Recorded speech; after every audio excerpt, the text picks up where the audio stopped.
Jubilee hills road number 36లో భారీ అగ్ని ప్రమాదం. మంగళగౌరి వస్తు దుకాణంలో భారీగా ఎసుపడుతున్న మంటలు, 3 ఫైర్ ఇంజన్లతో మంటలు ఆర్పుతున్న అగ్నిమాపక సిబ్బంది.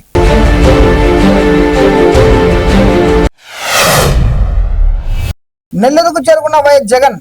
మాజీ చైర్మన్ కొండూరు అజయ్ రెడ్డి కుమారుడి వివాహ వేడుకల్లో పాల్గొనేందుకు నెల్లూరుకు వెళ్లిన వైఎస్ జగన్ ఘన స్వాగతం పలికిన వైసీపీ నేతలు.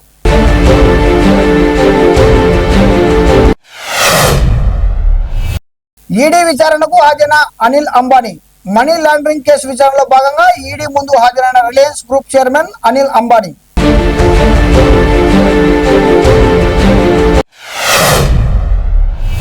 ఏబీ లెజిస్లేచర్ స్పోర్ట్స్ క్రికెట్ ఆడుతూ డిప్యూటీ స్పీకర్ రఘురామకృష్ణరాజు భుజానికి గాయమైంది. రన్స్ తీసే సమయంలో బ్యాలెన్స్ తప్పి కింద పడడంతో భుజానికి గాయం కావడంతో అధికారులు వెంటనే ఆసుపత్రికి తరలించారు.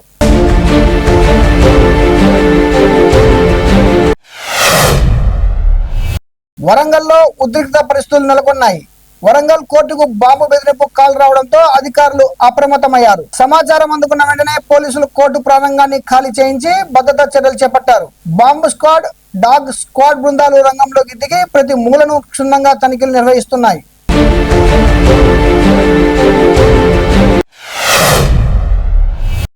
రేవంత్ అన్న ఇంత విషమిచ్చి సంపన్న అంటూ తంటపడి పెడుతున్న ఖమ్మం వెలుగు మాటల్లో ఇళ్లు కోల్పోయిన బాధితులు.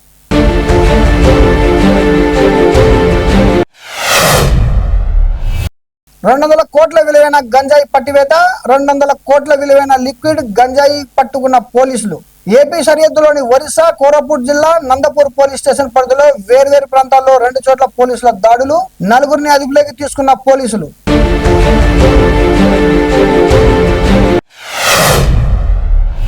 ఇండియన్ ఆయిల్ కార్మికుల భారీ నిరసన. తమ డ్యూటీ టైమింగ్స్ 12 గంటల నుండి 8 గంటలకు తగ్గించాలని డిమాండ్.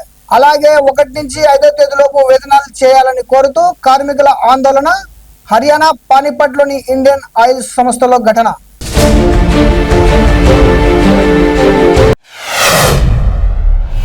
విప్రో అధినేత కర్ణాటక అజయ్ ప్రేమ్జీ విశ్వవిద్యాలయాన్ని ధ్వంసం, ఏబీవీపీ కార్యకర్తలు.